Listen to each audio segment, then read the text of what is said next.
మీరు భగవద్గీతని వచన రూపంలో చెప్పాలన్న ఆలోచన మీకెందుకండి కలిగిందసలు?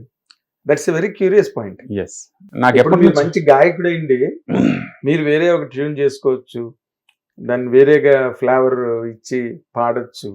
But you did not do that. మీరు వచన రూపంలో చెప్పారు. కారణం? నాకు ఎప్పటినుంచో ఉందండి. మన కల్చర్‌ని మనం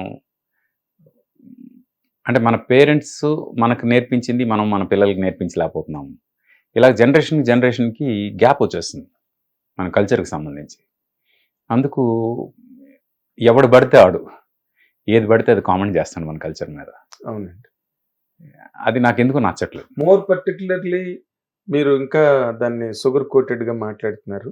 కల్చర్ అనడం కన్నా కూడా మన హిందూ అంటే వ్యవస్థ మీద ఎక్కువ కామెంట్లు, చులకన భావం మాట్లాడడం. అది అంటే ఇప్పుడు స్టాలిన్ ఆయన సనాతన ధర్మాన్ని ఇది చేసేయాలి అని అంటే అంత పెద్ద స్టేట్మెంట్ ఇవ్వడానికి సనాతన ధర్మంలో ఉన్న బ్యాడ్ ఏంటి కనిపించింది ఆయనకి. సరే ఆయనకి ఏం బ్యాడ్ కనిపించిందో పక్కన పెడితే దీనిలో ఉన్న గుడ్ ఏంటి ప్రపంచానికి తెలియాల్సిన అవసరం ఉంది. ఫస్ట్ ఆ గుడ్ చెప్దాం, తర్వాత ఆ బ్యాడ్ గురించి డిస్కస్ చేద్దాం టైం వచ్చినప్పుడు. కానీ ఆ గుడ్ ఏంటి అనేది తెలియాలంటే మనకి సంబంధించిన మా అమ్మ నాన్న నాకు నేర్పించిన కల్చర్, నాకు తీసుకెళ్ళిన టెంపుల్స్లో చూపించిన విధానం, అక్కడ చేసిన పూజా విధానం, ఇంట్లో చేసే పూజా విధానం, పండగలు వచ్చినప్పుడు ఇంట్లో జరిగే ఆ తంతు అంతా ఇంత పాజిటివ్గా ఉండే ఒక కల్చర్లో ఏదో ఒక చిన్న నెగటివిటీ కనిపిస్తే మొత్తం ఈ కల్చరే రాంగ్ అని స్టేట్మెంట్ ఇచ్చేంత దౌర్భాగ్యులు ఉన్నారే మన కంట్రీలో. అలాంటి వాళ్ళకి ఆన్సర్ ఇవ్వాలి. ఫస్ట్ మనం ఏంటో మనకు తెలియాలి. మన కల్చర్ గురించి ఎవరైనా అలాంటి వాళ్ళు స్టేట్మెంట్ ఇవ్వగానే నిజమే కదా అని వెంటనే ఒప్పేసుకునే జనాలు ఉన్నారు. ఎందుకంటే వాళ్ళకి తెలియదు కల్చర్ గురించి. I feel proud. మా అమ్మ నాన్న నాకు పెంచిన విధానంతో నేను చాలా ప్రౌడ్గా ఫీల్ అవుతాను. ఎందుకంటే నా కల్చర్ నాకు బాగా తెలుసు. ఆ కల్చర్ని నేను ఈ ప్రపంచానికి, నేను మా అమ్మ నాన్న నేర్పించిన కల్చర్ని ప్రపంచానికి చెప్పాలి అనే ఉద్దేశంతో ఐ స్టార్టెడ్ విత్ దిస్. నేను చాలా చిన్నప్పుడే రామాయణం, మహాభారతం, భగవద్గీత ఈ 3 చదివేశాను. ఆ తర్వాత నేను ఏ బుక్ చదవలేదు. ఇప్పటివరకు ఏ బుక్ చదవలేదు. అంతే. ఎందుకంటే అవి చదివిన తర్వాత ఏది చదవాల్సిన అవసరం లేదు అన్నంత గొప్పగా అనిపించాను. కరెక్ట్. అయితే నేను ఎక్కువగా మాట్లాడుతున్నానా అంటే కాదు, దాని గురించి తెలిస్తే మీకే తెలుస్తుంది అనే ఉద్దేశంతో ఫస్ట్ భగవద్గీత స్టార్ట్ చేశాను. భగవద్గీత ఘంటసాల మాస్టారు 100 శ్లోకాలు తీసుకుని, ఆయన పాపం ఆల్మోస్ట్ చనిపోయే ముందు నేను భగవద్గీత చేసి చనిపోవాలని హాస్పిటల్ రూమ్లో రికార్డింగ్ సెటప్ పెట్టుకుని ఆయన 100 శ్లోకాలు పాడి వాటికి మీనింగ్ చేసుకుని తాత్పర్యంతో శ్లోకాలతోటి ఆయన రికార్డ్ చేశారు. ఎందుకంటే ఆయనకు ఆరోగ్యం బాగుంటే 700 శ్లోకాలు చేసేవాళ్ళు ఆయన. కానీ ఆ టైంలో అన్ని శ్లోకాలకి ఆయనకి హెల్త్ పర్మిట్ చేసింది. అప్పుడు ఓపిక సరిపోక ఆ శ్లోకాలతో ఆయన చేశారు.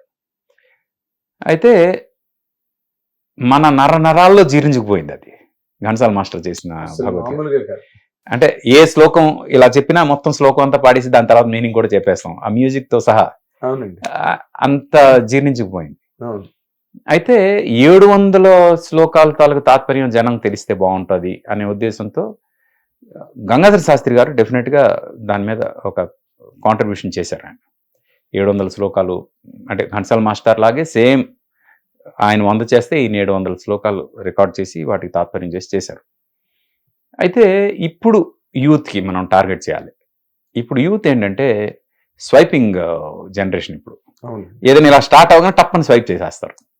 అది అరెస్ట్ చేసేంత ఉంటే కానీ ఆగట్లేదు. దానిలో ఆగాలి అంటే, స్వైప్ చేయకుండా ఆగాలంటే ఇప్పుడు సంస్కృతం ఏమో ఇంగ్లీష్ వాళ్ళ దయ వల్ల మనకి దూరం అయిపోయింది.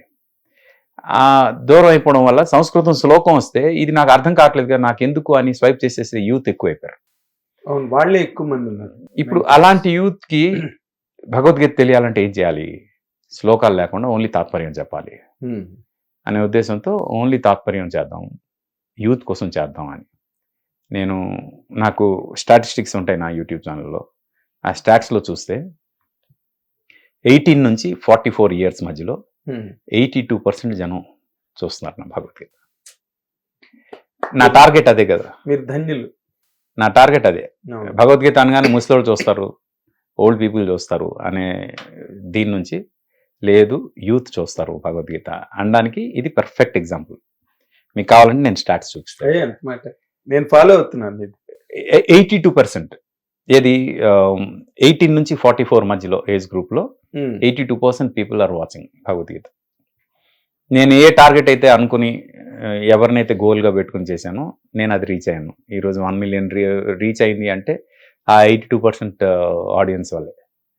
అండ్ ఫస్ట్ భగవద్గీతతో స్టార్ట్ చేశా. I have to answer all those people who are against my culture. నా ధర్మానికి అగేన్స్ట్గా ఉన్న వాళ్ళందరికీ ఇలాంటివన్నీ చెప్పి నేను చూపిద్దాం అనుకుంటున్నా ఈ కల్చర్లోని గొప్పతనం. అదేలేండి. హిట్ టీవీ యాప్, ఇందులో short news, live news, entertainment shows, movies, digital magazines తో పాటు మీ జిల్లా వార్తలను కూడా ఫ్రీగా చూడొచ్చు. ఇంకెందుకు ఆలస్యం, వెంటనే హిట్ టీవీ యాప్ ని డౌన్లోడ్ చేసుకుని ఫ్రీగా ఎంటర్టైన్మెంట్ పొందండి. Hit TV app. Hit TV app. Please download Hit TV app. Hit TV యాప్ని ఫ్రీగా డౌన్లోడ్ చేసుకొని ఎంజాయ్ చేయండి. మీకు నచ్చిన ఎంటర్టైన్మెంట్ కోసం హిట్ టీవీ యాప్ ని ఫ్రీగా డౌన్లోడ్ చేసుకుని ఎంజాయ్ చేయండి. హిట్ టీవీ యాప్ని డౌన్లోడ్ చేసుకుని ఆస్వాదించండి, ఆశీర్వదించండి. ఇంతమంది సెలబ్రిటీలు హిట్ టీవీ యాప్ ని డౌన్లోడ్ చేసుకోండి అని చెప్తున్నారంటే ఎంత మంచి యాప్ ఆలోచించండి. అమెరికా అమెరికా అమెరికా అమెరికాలో చదవాలనుకునే వాళ్ళకి విశ్వసనీయమైన పేరు మన శౌర్య కన్సల్టెన్సీ. UK లో 1 year masters. UK లో 1 year masters. 2 years work permit up to 5 years visa. Contact Saurya Consultancy. Contact 89851 89851.